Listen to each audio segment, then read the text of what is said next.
Muito bem, então, começando a aula, na verdade, a aula de número 3, né? De Fundações e Tecnologias da Construção. E hoje nós vamos abordar o tema de projetos e execução de obras, né? Relacionadas aí, obviamente, às fundações, tá? Algumas particularidades que dizem respeito aí à,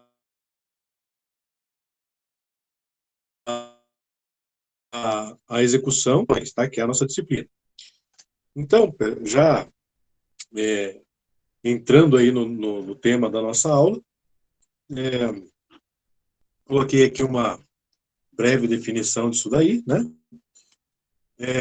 O que seria, por exemplo, um projeto de fundação? O que é um projeto de fundação?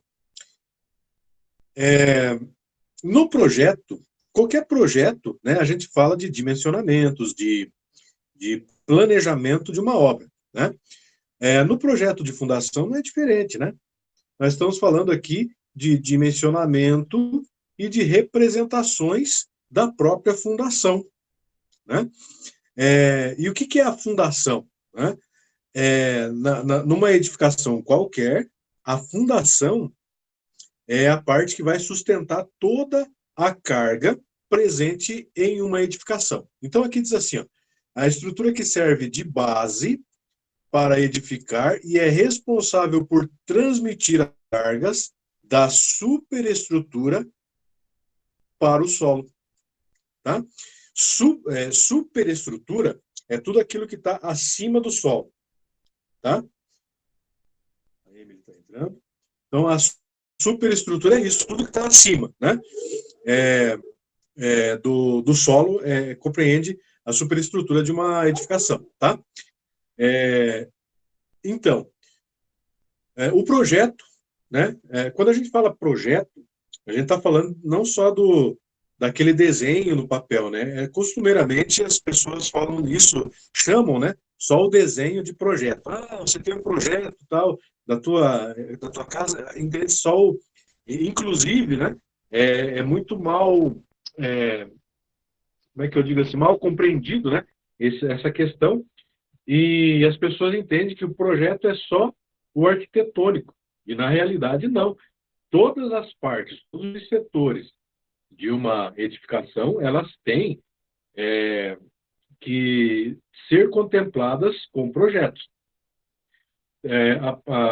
A parte arquitetônica, a parte de hidráulica, elétrica, prevenção de incêndio e a parte estrutural, né? Que é por onde, na realidade, a gente começa a edificar uma, uma, uma estrutura, né? Pela fundação, tá? Então, faz parte do conjunto de projetos essenciais para a construção, o projeto de fundação, pois sua ausência pode causar problemas com alto custo de manutenção. Uma fundação subdimensionada, né, ou mal dimensionada, não só subdimensionada, como superdimensionada também, ela pode causar dois problemas. Se ela é subdimensionada, nós podemos ter problemas estruturais, né? Eu estou cuidando de uma escola, por exemplo, né? De uma obra que começou do zero, né? E, e ela teve, a primeira empresa que pegou para construir essa escola, ela teve problemas financeiros e acabou abandonando a obra. E foi relicitado e uma outra empresa pegou. E nós estamos identificando agora que tem muitos problemas de fundação. Tanto é que no projeto, né, no projeto estrutural e arquitetônico dessa escola, contemplava, né, uma caixa d'água, né, enorme para abastecer toda a escola em cima de um dos pavimentos, né? Porém, com esse problema de fundação que a gente identificou, não vai ser possível. E nós vamos ter que fazer ou torre ou cisterna, né? Construir uma torre lateral para poder é, é, é, enfim, abastecer de água, né, toda a escola. Agora, veja só que aquele escopo inicial de projeto, ele teve que ser todo modificado por um problema de estrutura. E agora que já está levantando, né, os blocos já estão levantados, né, não tem como você derrubar e fazer de novo, né? Você vai reajustando aquilo que já está pronto, senão sai mais caro derrubar e fazer de novo do que tentar ajustar o que já está construído, né? Até porque já estava bem adiantado ali a parte estrutural e de alvenaria, né? Então, veja os transtornos que a gente tem. Isso num subdimensionamento estrutural. Agora, um superdimensionamento estrutural, o que vai acontecer? Problema financeiro. Porque concorda comigo que se eu elevar demais o valor de uma estrutura que, quando a gente fala em estrutura, a gente está falando de um valor agregado bem considerável, né? Então, a gente vai elevar, muitas vezes, uma porcentagem grande do valor final da obra só de superdimensionar a estrutura, né? Não há necessidade de ter uma estrutura tão entre aspas, aí, reforçada, né? Por exemplo, tá? Bom, o projeto de fundação está intimamente ligado ao projeto estrutural, né? Quando a gente fala projeto estrutural e projeto de fundação, não confundam as duas coisas, né? Por quê? Porque o projeto de fundação, ele tem a ver com a fundação. O projeto estrutural tem a ver com toda a estrutura, incluindo a fundação. Percebe? Pois nele são definidas as posições e as cargas que serão aplicadas na fundação, tá? No projeto estrutural, a gente vai ter as cargas ali, né? Inclusive o dimensionamento de tudo, né? Todas as vigas e pilares, né? A gente vai ter no projeto estrutural, tá? E eles vão transmitir as cargas para onde? Para a estrutura, para fundação, lá embaixo, né? Certo? Vamos comentando mais isso ao longo da aula aqui, tá? Bom, porém, antes da gente fazer o projeto de fundação, é necessário fazer um estudo do solo, tá? Por quê?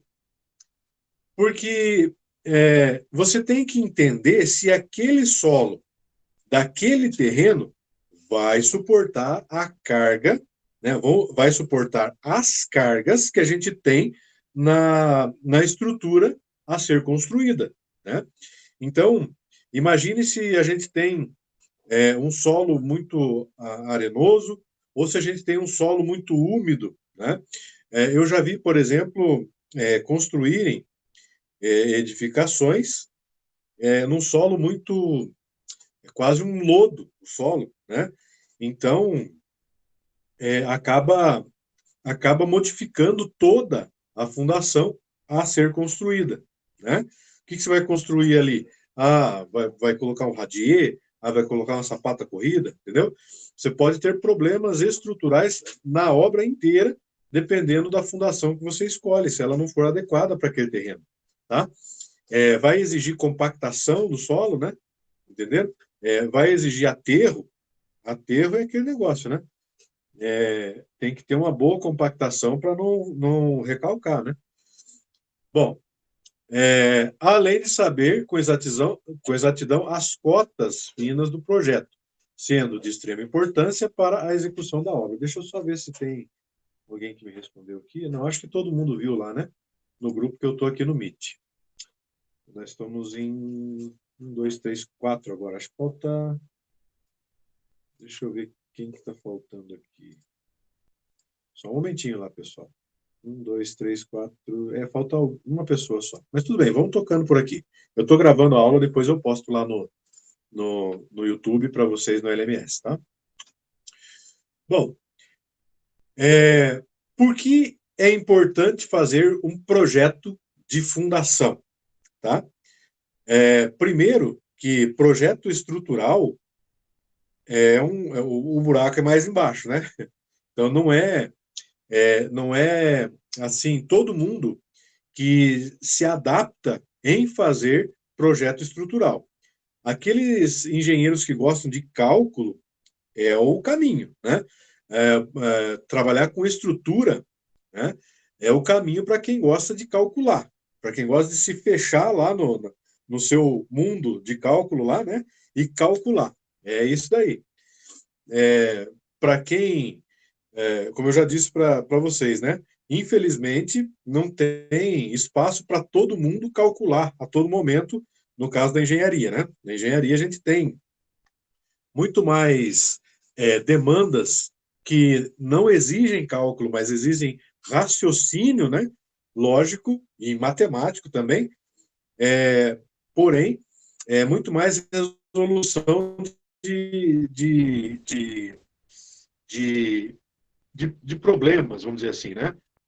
Resolução de situações. A engenharia, basicamente, a maior parte das demandas que a gente tem de trabalho são essas aí, resolução de situações, né? E em alguns momentos você senta na mesa para calcular, né? Como eu já disse para vocês. E também a gente senta na mesa para escrever, para elaborar documento, enfim.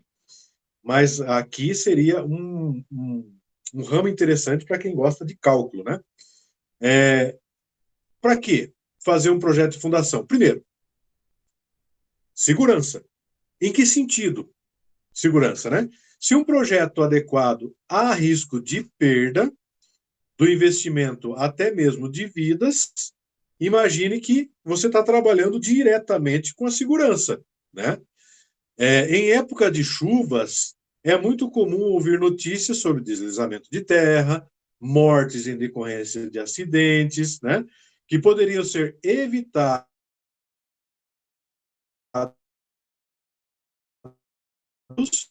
se houvesse a preocupação de analisar o solo que receberia a construção e seus arredores.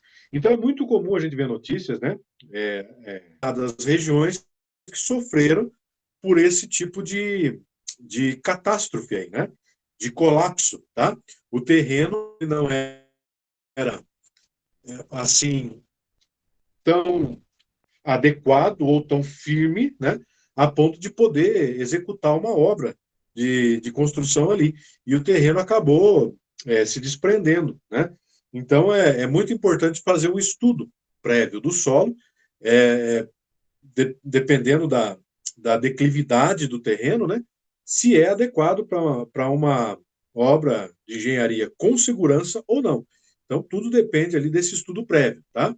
Então, fazer um projeto de fundação, ele permeia por estudar o solo e fazer um bom projeto para que essa fundação se acomode bem naquele solo em questão que a gente está trabalhando, né? É necessário entender que um projeto de engenharia vai muito além de deixar a edificação em pé, tá? Pois qualquer pessoa com experiência tem capacidade de construir uma casa, tá? Olha aqui, ó. O que quer dizer isso, pessoal? Isso aqui é de fundamental importância. Por quê? Se a gente parar para pensar, por que precisa de um engenheiro para realizar os projetos e acompanhar as obras?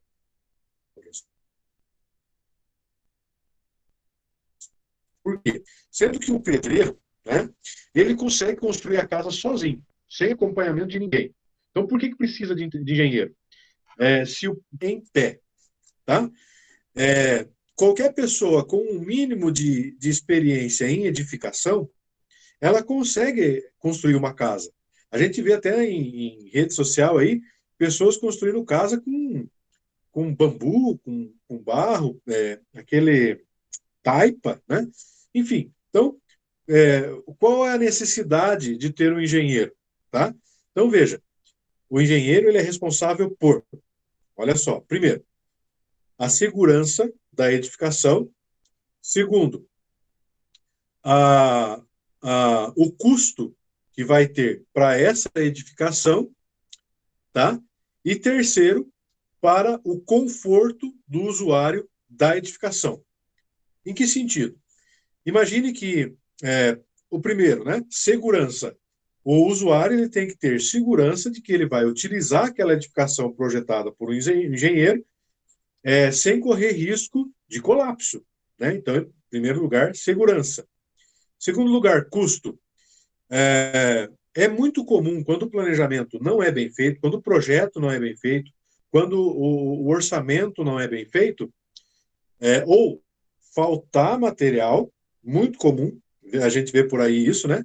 Quando a pessoa coloca nas mãos do pedreiro, né, o orçamento da obra em questão. E, segundo lugar, superfaturamento, né? Muitas vezes, a edificação ela pode até ficar com segurança, né? Porém, essa segurança ela vai se dar por um superfaturamento, né? Eu já vi pedreiro, por exemplo, falar assim, ó, eu construo casa para durar 100 anos. E dura mesmo, né? Só que coitado do bolso do proprietário, né? E ele vai arcar com essa despesa aí, tá? Então, eu já vi, por exemplo, fundação de quadra de esportes, por exemplo, né? Que dava para construir um prédio de 15 andares. Quem que pagou a conta ali, né? Entenderam? O projetista, ele superdimensionou, só que daí, como já estava no projeto, já estava licitado, já estava tudo, né? Então tinha que executar, fazer o quê? Mas, enfim, e o terceiro seria justamente o conforto, né, que o proprietário pode ter. Porque se você subdimensiona, por exemplo, começa a ter trincas, rachaduras, fissuras, começa a ter problema com o material de má qualidade. Então, tudo isso que o nosso trabalho, ele permeia esses três setores em especial. Existem outros, né? Mas em especial esses aí. Então, a gente calcula uma edificação a ponto de que o proprietário tenha o conforto, né? Para não se preocupar com possíveis patologias.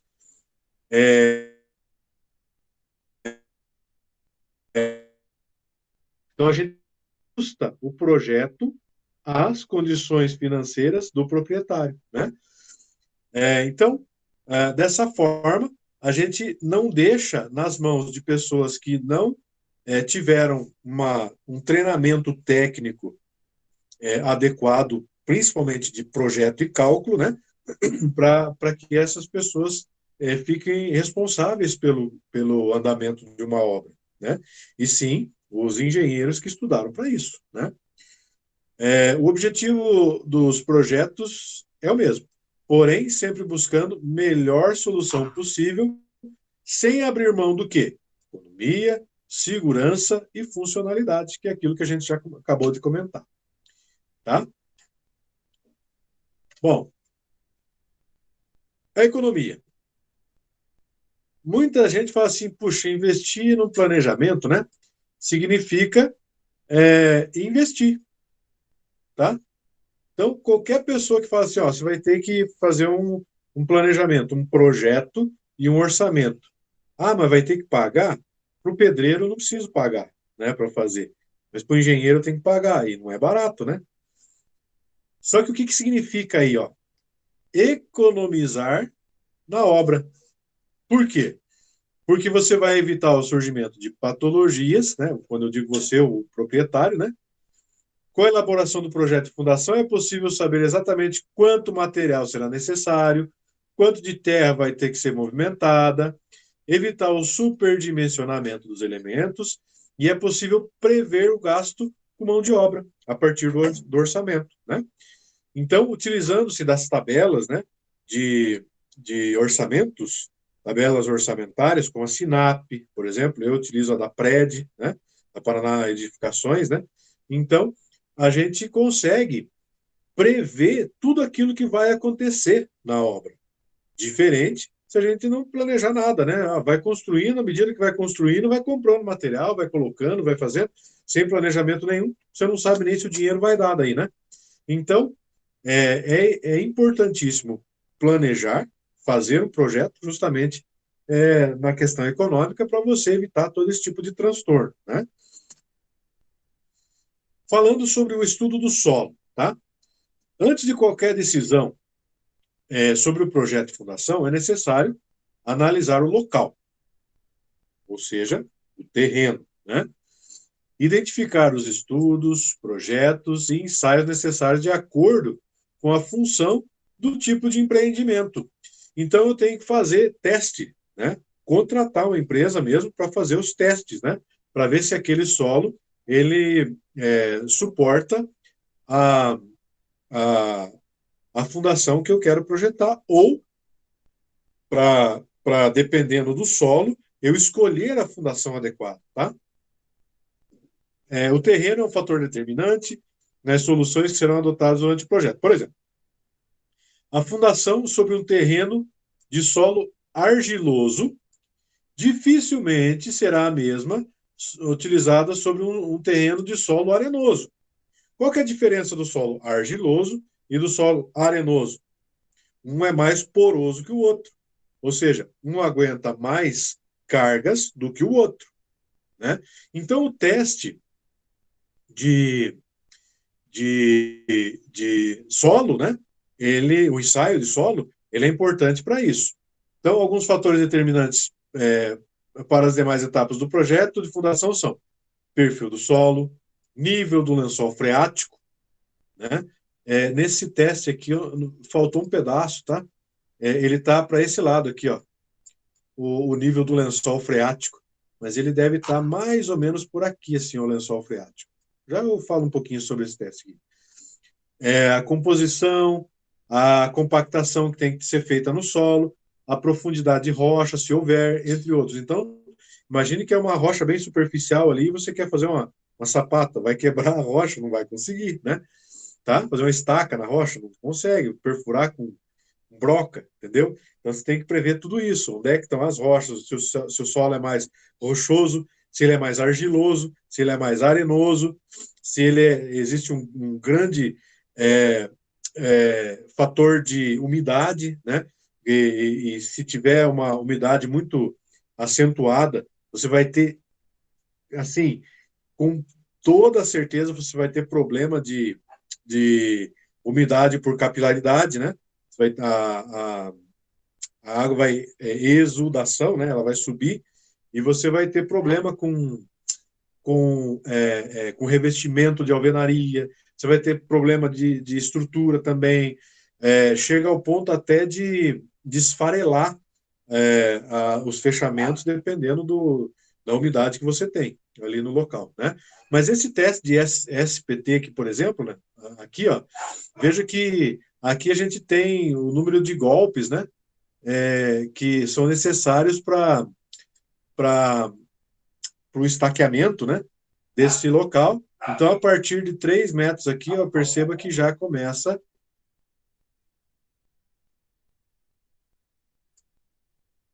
a ter que ter mais de um golpe apenas para até 4 metros aqui a gente tem um golpe, né? Estaquear, ou seja, o terreno ele vai ficando mais compactado ali, né? E com esse teste você consegue determinar ali a profundidade que você tem que fazer a sua fundação, onde o solo é mais firme, enfim, tá? Então, a escolha do tipo de fundação. Então, o tipo de fundação é definido de acordo com o sistema construído adotado, tá? Número de pavimentos e o perfil do solo. Então, o que eu vou construir aqui?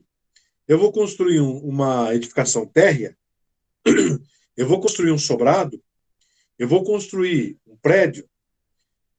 Como que é meu solo? Né? Então, partindo desse pressuposto, você começa a definir que tipo de fundação. Essas informações elas são obtidas ali no projeto arquitetônico, no estudo do solo e no projeto estrutural. Elas contemplam isso, né? Dependendo da complexidade do custo da edificação, pode ser necessário realizar um estudo de viabilidade, comparando diferentes soluções para garantir a escolha da fundação mais econômica. Ou seja, você pode comparar um tipo de fundação com o outro, né? E ver qual delas é mais segura e menos custosa, né? Mais barata, tá? nesse sentido. Então, deixa eu ver aqui. Aqui são algumas etapas da execução da estaca raiz, que é uma fundação mais profunda, né? Então, com golpes, né, do bate-estacas ali, ele vai rompendo ali ó, o solo para a acomodação dessas estacas aí, do estaqueamento, né? Deixa eu ver, acho que é isso aqui. Bom, o lançamento. Após definido o tipo de fundação a ser utilizado, definir, aqui vai ser sapata corrida, aqui vai ser radier, não, aqui vai ser só estaca com baldrame mesmo, né? Aqui vai ser sapata mesmo, né? Sapata com estacas, né? Então, dependendo da, da fundação a ser utilizada, o projetista irá posicionar seus elementos de maneira que achar adequada para garantir a estabilidade da edificação.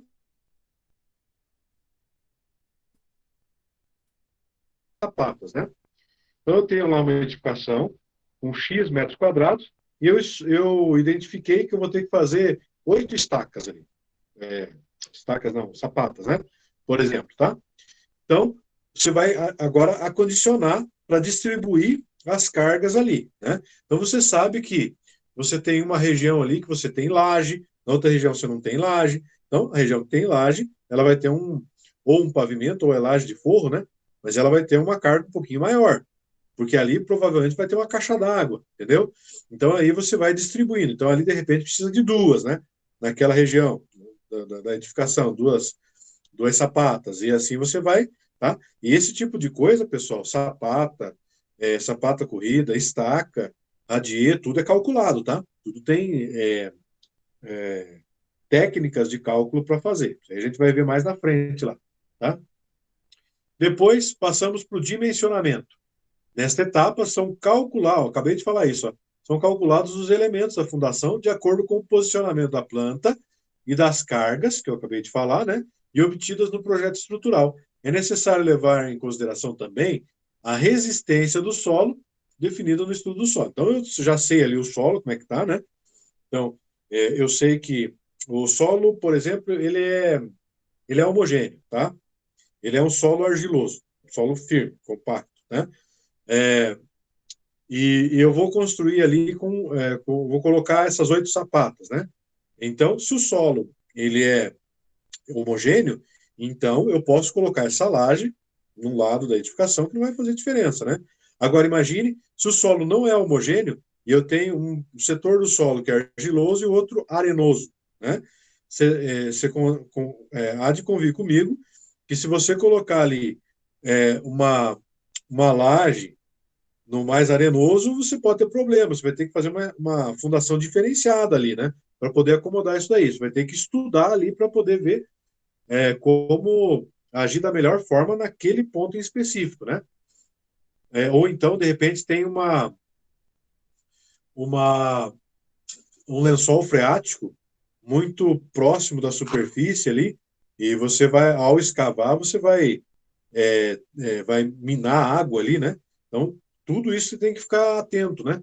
Na hora de edificar a casa, né? Ou construir ali, né?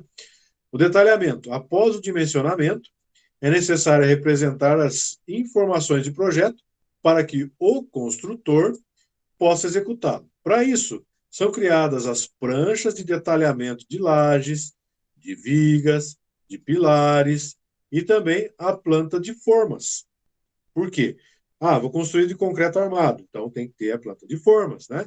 Tem as pranchas, né? Prancha de forma, prancha de viga, prancha de detalhamento, tá? Porque o construtor ele consiga identificar esses detalhamentos do projeto. Porque se você tem só a, a arquitetônico ali, né, do projeto, você não tem detalhamento nenhum, então o cara pode fazer do jeito que ele quiser, né? Não tem detalhamento. Agora, se você detalha, não, aqui tem que ser forma assim, assim, aqui tem que ser um pilar com tantas com tantos vergalhões de aço, com tanto, né? a espessura tal, com a bitola tal. Então, se detalha tudo isso daí no teu projeto ali, né? Na prancha de detalhamento. Cada um desses elementos possui uma função importantíssima para o projeto e estão aplicados a seguir. Então, os elementos do projeto de fundação têm como objetivo passar informação para o responsável pela execução da obra, que é o que a gente já comentou. Por isso é importante que sejam bem elaborados e claros o suficiente para que não haja dúvidas. Claro, né? O detalhamento é para detalhar, não para gerar mais dúvida, né? Então você tem que deixar ele bem tranquilo para que quem for ler isso daí, para quem for interpretar, né, esse projeto não tenha dúvidas, certo? Então já passando aí para dar uma olhada em algumas coisas que dizem respeito aí aos detalhamentos, né? Então, na planta de formas, por exemplo, são representadas as formas, né, que serão utilizadas para receber o concreto, tá? É importante atentar para a representação correta dos níveis para não correr o risco de confundir nível osso com nível acabado, tá? Durante a execução da obra. O que é isso? O nível osso seria ali, ó, o tijolo, por exemplo, em espelho, ele tem 14 centímetros, né? 14, né? Mas, para eu considerar o, o emboço, o reboco, a pintura, a textura que vai por cima disso daí, né? Isso daí se chama nível acabado, né? O nível osso é só a alvenaria ali pura. Né? Então, como que eu vou considerar agora a minha viga, né? Como que eu vou detalhar a minha viga, né? Para poder construir ali as formas, né? Que vão servir de base para eu construir o concreto armado, sendo que, de repente, eu estou levando em consideração lá o nível osso, só o tijolo, não o nível acabado, né? Entendeu? Ou então, o contrário, eu quero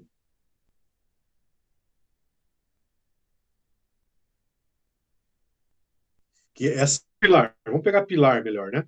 O pilar ele vai estar no meio de uma parede ali, tá? E, e, e aí eu construo um pilar acima do nível acabado. Aí vai ficar aquele requadro ali no meio de uma parede, vai ficar estranho, né? Então, eu preciso tomar esses cuidados. Então, nos detalhamentos de forma, a gente vê isso daí. Por exemplo, aqui, ó, eu tenho aqui uma viga, a V1 aqui, ó, essa viga 1, que é esta viga aqui, ó, tá? Que tem 25 por 70, né? Então, esse 25 aqui, ó, já é o nível acabado, né, dela, por 70 de altura, tá? Então, perceba que na cor é acabado. Então, eu tenho que construir a forma já pensando que eu vou ter que colocar um acabamento por cima dela, né? Então, como que eu vou construir isso daí? Percebe a diferença? E assim por diante. Tem outros aqui pilares, né? Aqui tem o pilar 1, por exemplo, né? Pilar 1 tem 25 por 90 também. Ele tem 25 aqui e 90 aqui, né? Como é que vai ser? Por que ele tem 25 aqui? Ele vai coincidir aqui com o 25 da viga, né? E assim por diante, tá? Bom, o detalhamento consiste na representação gráfica textual, dimensionamento de elementos, de suas ferragens, quanto de concreto armado que eu vou colocar. Então, assim como o projeto estrutural, é necessário representar os elementos com o maior número de detalhamento possível. Então, eu coloquei aqui também um desenho para a gente dar uma olhadinha aqui, né? Imagino que alguns de vocês já viram isso, né?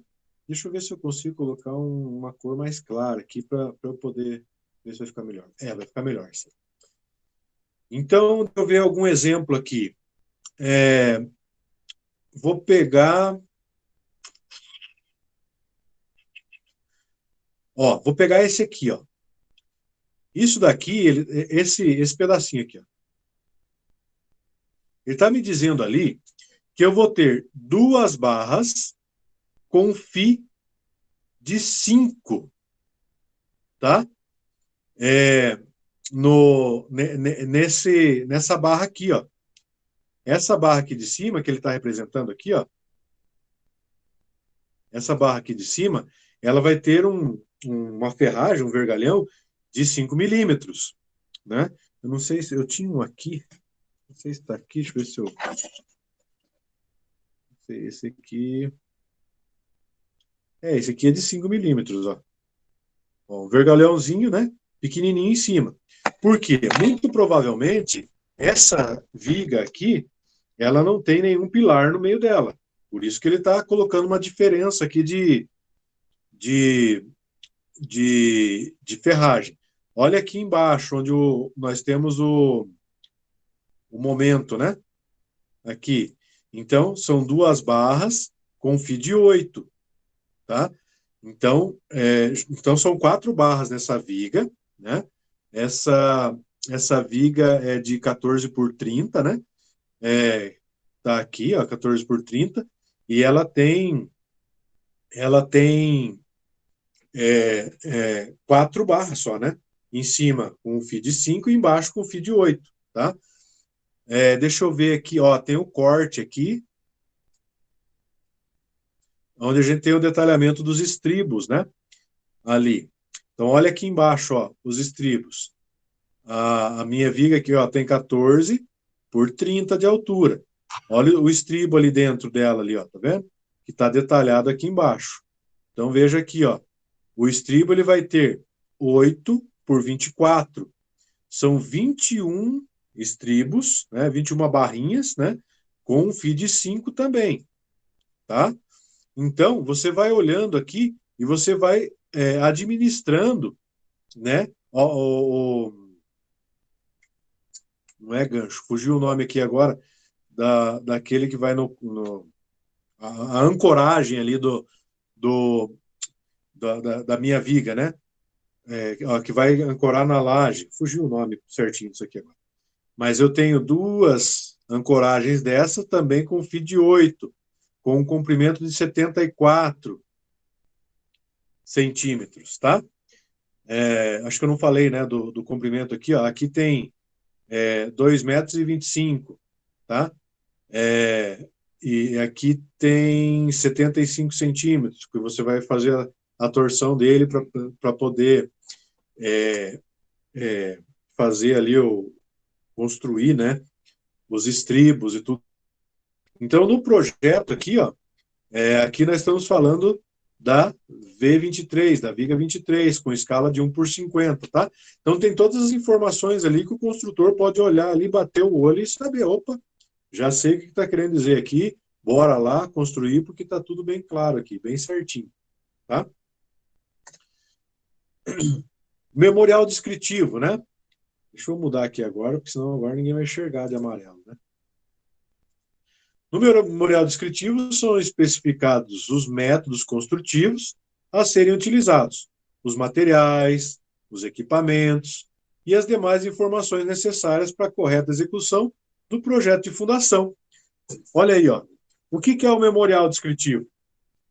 Como o próprio nome está dizendo, né? Você lembra quando a gente estudava lá no ensino fundamental? Faça uma redação descritiva. Tinha 3 tipos de redação, né? A narrativa, a descritiva e a dissertativa, né? Lembra como que era a narração descritiva? A descritiva é aquela que só descreve, né? Fala assim, era assim, se era o carro era verde, tinha que ser verde, né? Descrever ali, né? Era verde, ele estava a tantos quilômetros por hora, então você vai descrevendo como é que é. O memorial descritivo nada mais é do que isso. Você vai descrever como vai ser sua obra. A obra vai ter 2 pavimentos com 80 metros quadrados cada um, dando um total de 160, entendeu? Você vai descrever o que é a tua obra, detalhadamente. O método construtivo, a fundação vai ser feita a partir de sapata corrida, tá? Assim, assim, os materiais a serem utilizados, esse, tanto, tanto, tanto, tanto, tanto. Você vai descrever tudo que você vai, tudo que vai ter na obra, detalhadamente desde da parte de fundação até o acabamento. As telhas vão ser telhas cerâmicas, assim, assim, assim, do tipo romana, sei lá, né? Entendeu? Ela vai ser telha de fibrocimento, vai ser telha de metálica, sanduichada, não sei o quê, tá? Então, você vai detalhar. Por isso que eu falo para vocês, eu não sei se eu já falei na turma de vocês, mas eu sempre gosto de frisar, porque eu considero importante isso, né? O engenheiro civil, por mais que de repente vocês fogem, né? Vocês que eu digo, nós engenheiros, né? Fugimos da, da, da, da área de humanas, né? Que tem muita coisa para ler, muito texto, muito isso e aquilo, né? Só que, porque a gente gosta de fazer conta, a gente gosta de calcular, né? Isso uma característica de engenheiro, né? Só que texto do que com cálculo, infelizmente, pessoal. Então, o memorial descritivo é um exemplo disso, né? Você vai ter que elaborar ou pagar para alguém elaborar para você, né? O memorial dizendo tudo que vai ter na obra. A torneira vai ser de que jeito? O sifão da pia vai ser de que jeito? Entenderam? Tem que constar tudo. Vai ser cerâmica, piso cerâmico, ou vai ser porcelanato? O que vai ser? Né? Então tem que descrever tudo, pessoal. Então, e por isso que eu falo, é importante, desde já, a gente treinar esse nosso lado de compreensão de texto, nosso lado textual, de saber escrever para ser compreendido, tá? Porque eu costumo dizer que a gente escreve, raramente a gente escreve para a gente mesmo, né? A gente normalmente escreve para outras pessoas. Então, quando a gente escreve, a gente tem que tomar o cuidado de se fazer entender, né? Porque senão a outra pessoa lê e não entende o que a gente quis dizer ali, aí complica, né? Tá? Então, pense nisso, e é por isso que às vezes eu coloco ali algumas coisinhas de interpretação para vocês, né? Nos exercícios, já pensando nesse desenvolvimento aí textual que a gente tem que ter também. E até, se a gente for parar para pensar, tem a ver com raciocínio, né? Isso daí também. Inclusive, como eu falei para vocês no início da aula, a engenharia ela é muito mais resolução de situações, né? Ou seja, utilizando do treinamento que você tem em resolver problemas, né? Utilizar o teu raciocínio lógico-matemático para poder sugerir uma melhor solução para alguma determinada questão, né? Referências. Cadê meu mouse? Está aqui. Referências. As NBR 6118 e 6122, tá? Que são os projetos de estrutura de concreto e de execução de fundações, tá? Bom, na prática, o início de uma construção começa por onde? Pela fundação. Se começa pela fundação, é, nada mais justo de que eu já começar de forma correta, né? É aquele ditado, o que começa certo, termina certo, né? Então, você pode não ter aquele problema que eu estou tendo nessa escola que eu falei para vocês, que não é aqui em Telêmaco, tá? Para que ela não tenha esse problema estrutural. Inclusive, até a gente identificou que tem parte da fundação que não foi executado assim 100%, né? Por isso que está dando problema de fundação e tudo mais. Ela tem a função de receber as cargas, né? A fundação, que agem na estrutura. Por exemplo, o peso do prédio e o vento que ele recebe e transmiti-los ao solo de forma adequada. Então, qual que é a função da fundação? Pegar o peso da edificação inteira do prédio e também somada a outras cargas acidentais, né? Como, por exemplo, até a utilização das próprias pessoas mesmo, de veículos, de móveis, do vento, de em outros tipos de intempéries, como, por exemplo, até tem regiões que tem abalo sísmico, enfim, né? E transmitir essas cargas para o som. Essa é a função da fundação, tá?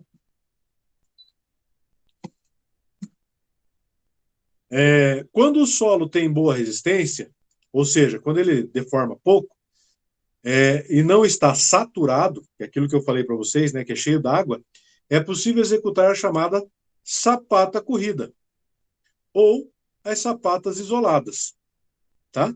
Qual for melhor, mais barato, né? E quando não tem resistência, agora a gente já começa a entrar aqui em como escolher, tá? O tipo de fundação adequado para aquela situação em questão. Então, o solo tem boa resistência, ou seja, ele deforma pouco, você pode colocar sapata, né? Corrida ou isolado, tá?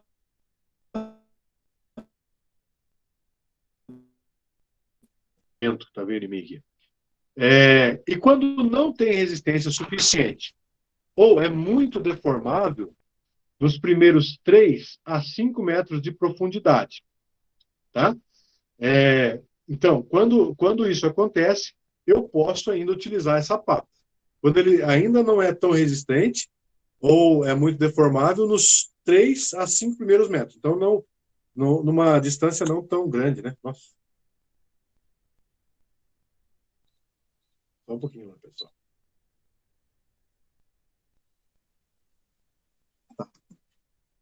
É necessário executar outros tipos de fundação, como, por exemplo, estacas ou tubulões. Ou seja, voltando para não confundir, né? Quando o solo tem boa resistência, a gente pode utilizar sapata corrida ou sapato isolado. Quando o solo não tem tanta resistência assim na superfície dele, eu já posso começar a pensar em estaqueamento ou em tubulão, tá? Que são aquelas fundações mais profundas, né? Tá? Para eu poder tentar atingir um local mais estável, tá? A fundação mais econômica que existe é a sapata, mas ela só pode ser utilizada para solos com boa resistência, nos primeiros metros de profundidade, tá? Então, quando o solo... Então, são duas situações, né? Eu tenho um solo bem compactado, com pouca deformidade, posso utilizar a sapata. Se o solo, ele, nos primeiros metros, né, ele não tem boa resistência, então eu já tenho que começar a pensar numa estaca, né? Para eu poder alcançar lá embaixo, onde o solo é mais compacto, mais firme, né? Quando isso não ocorre, para evitar futuros problemas com trincas, as estacas são, né, as que devem ser usadas como fundação. Um errinho de português ali, tá? Então, quando eu preciso, né, alcançar lá embaixo um solo mais firme, então eu já utilizo as estacas, tá? E muitas vezes, né, a gente utiliza a, eu posso dizer assim, as duas coisas, né? A junção, lembrei da palavra, a junção de várias técnicas de fundação, dependendo do tamanho da edificação, dependendo do tamanho do terreno, dependendo do tamanho da condição do solo, né? Se ele é muito instável, heterogêneo, enfim. Então, tudo depende, né? Então, olha aqui, ó, eu coloquei alguns desenhos aqui para vocês para a gente dar uma olhada, né? As estacas mais econômicas e mais utilizadas para pequenas obras, edifícios de 1 ou 2 pavimentos, né? Ou seja, sobrados, por exemplo, né? Ou casas térreas, né? São as seguintes, com isso falando de estaca, tá? São as apiloadas, ou tipo pilão. Coloquei um desenho aqui mais ou menos de uma estaca assim. As rotativas ou executadas com trado helicoidal, que eu coloquei aqui um desenho também, tá? É mais representativo isso daqui do que realidade. É que às vezes eu não consigo achar o desenho bem certinho, tá? Ou a estaca Strauss, que é essa daqui. Eu acho que essa daqui é mais complicadinho um pouco, mas enfim. Mas o que eu mais vejo em edificação pequena é essa aqui com trado helicoidal. O pessoal faz bastante isso aqui, né? Tira lá, faz um buraco lá na terra e faz uma estaquinha ali mesmo, né? Aí faz uma baldrame em cima quando a edificação é pequena, né? Quando é sobrado, daí já não dá para fazer uma fundaçãozinha assim, já tem que ser um pouquinho mais, pensar numa fundação um pouquinho melhor, né? A fundação é a primeira etapa realizada de uma obra após a terraplanagem e locação do terreno. Já vimos isso, né? A execução acontece basicamente da seguinte forma: escavação das sapatas ou das estacas e blocos, né?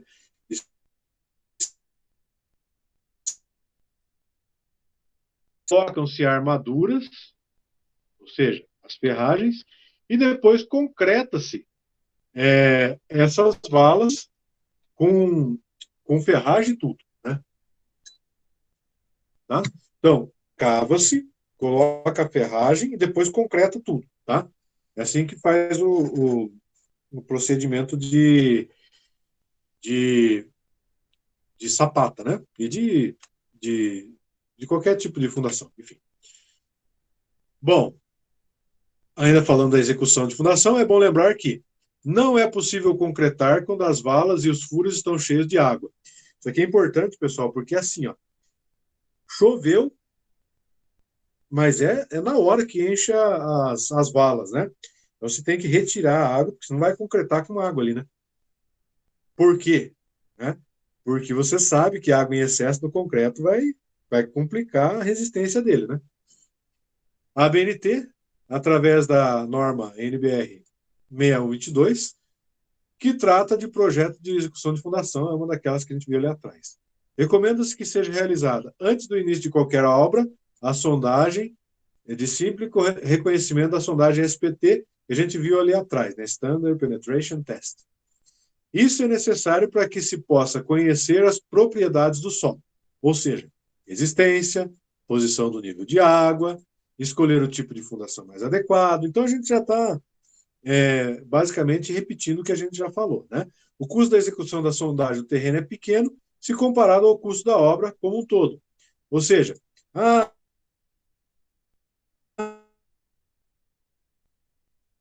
não quero gastar com sondagem de solo. É uma opção. Só que você vai contar com a sorte daí, né? Depois para não dar trinca na edificação, aí vai ter que fazer uma correção de patologia, né? Isso se for coisa pouca, né? Eu já vi acontecer, por exemplo, recalques assim violentos, né? Onde tem que refazer. Não tem como. A não ser se você usar um maquinário muito caro, daí não é possível, né? Em algumas situações. Então é melhor desmanchar e fazer de novo. Daí o custo acaba sendo maior do que se você tivesse feito a sondagem, né? Beleza, pessoal. Deixa eu interromper a gravação. Nós terminamos a parte do conteúdo, tá?